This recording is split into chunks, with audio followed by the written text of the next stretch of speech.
This is the third Devo in the Anchor series, and this one's called Neck, Heart, and Fingers.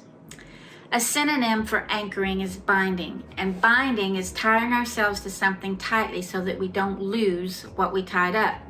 Proverbs has a lot to say about binding. Proverbs 3:3 says, "Let love and faithfulness never leave you. Bind them around your neck and write them on the tablet of your heart."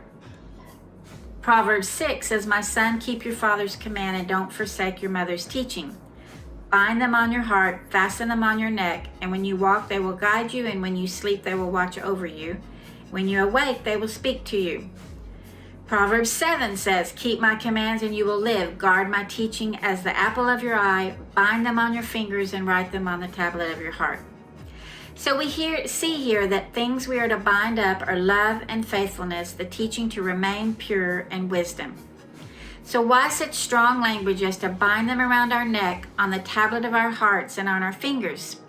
Is there any significance to anchoring these things to these specific parts of our bodies? I think there is. When we bind something up, the idea is to wrap it tightly so it can't come loose. Packages are bound with tape and rope so they don't come open in transit. Open wounds are bound up with bandages so that the skin can heal over time, and the wound must stay covered so that no bacteria settles in and causes pain. Prisoners are bound to chains so they can't run free back into the streets to harm others. Binding and anchoring, it's a big deal, and the first place we're told to bind something is the neck, then the heart, and then the fingers. Think about the neck. It turns this way and that way. It looks up and down, to the left and to the right. And when we're walking on trails near our house, if we turn to the left or look back by turning our necks, sometimes we might trip on uneven pavement or even on the edge of the sidewalk. So the neck needs to be straight and forward, not turned from side to side while walking. They say the neck turns the head, and that's where the brain lives. So it makes sense that we're to place love and faithfulness on the part of our body that thinks, that moves forward, and the part that changes direction to keep us moving ahead forward and safely. The heart is compared to a tablet, a place that takes it all in, where things are embedded, written, believed, and counted as gold forever.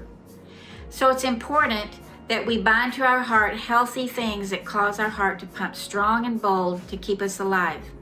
Hearts are tender, but hearts are strong, and therein is where the truth has to reside. And finally, fingers. Commands and teachings are to be bound on our fingers.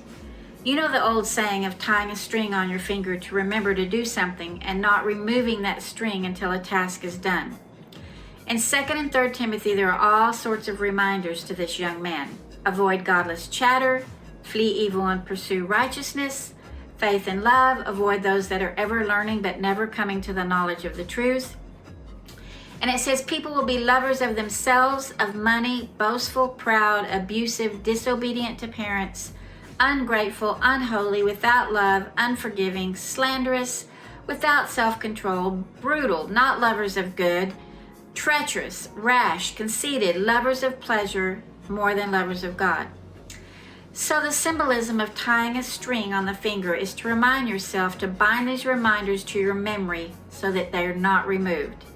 Stay away from talk, teaching, actions, and others that boast of themselves and what they have and don't love, forgive, or have no self-control.